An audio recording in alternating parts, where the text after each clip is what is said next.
Hello.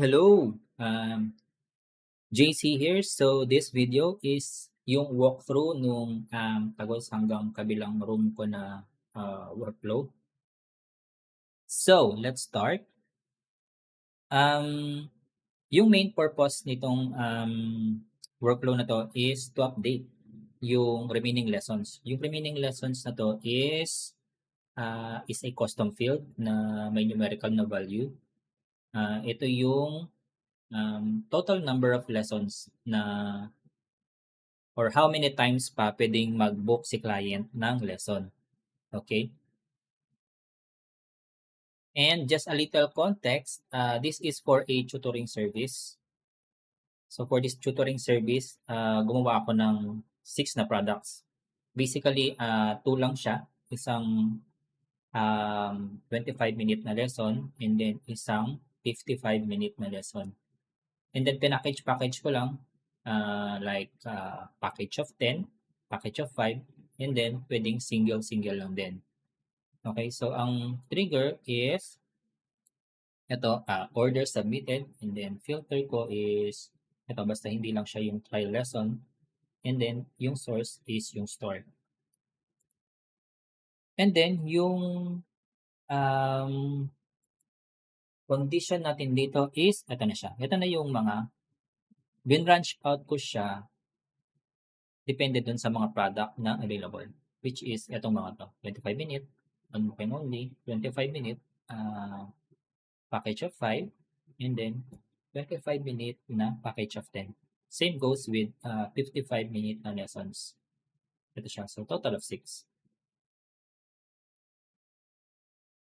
And then, samplean natin itong isang, for example, ito, yung isang branch.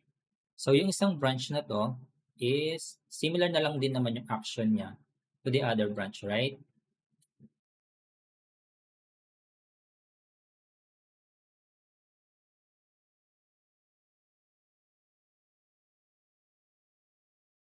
So, ayun. After that, nag-branch out ulit ako. Ito naman, this time naman is depende sa quantity kung ilan yung pinurchase ni customer. So, ito siya.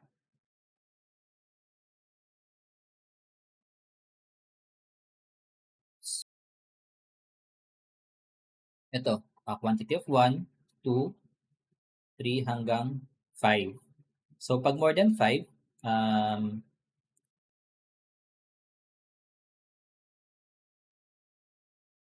ito, pag more than 5, mag-internal notif lang ako and then email notif din.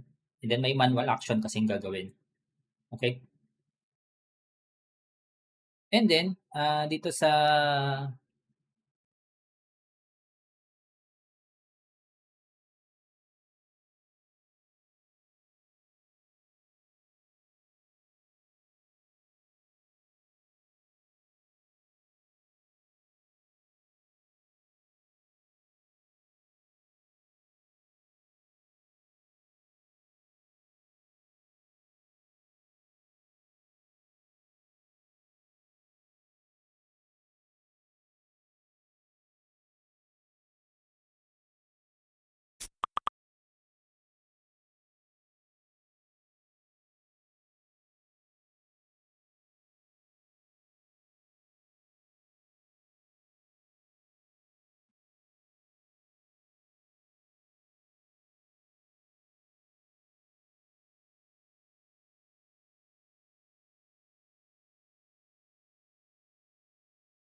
and then, next step, nag-branch ulit ako.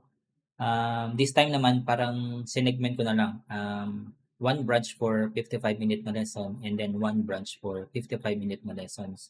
So, ginawa ko siya because I created different calendars for these two products. Since different ang calendar booking ni 25-minute sa 55-minute. So, ang action ko lang is internal notif, itong dalawa. And then, email sa client na ito na yung updated na remaining lessons nila, right? So basically ayun siya, I would like to know your thoughts kung paano ko pa siya ma-simplify or kung tama ba 'to siyang ginawa ko. Ang concern ko lang pala dito is ito, dito sa 'di ba sa condition ko na 'to, 1.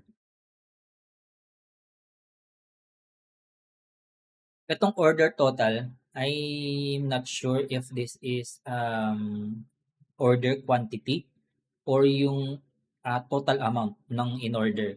Kasi kung total amount, mali itong nilagay kong figure dito. Yun lang, I would like to, know your thoughts. Thank you very much.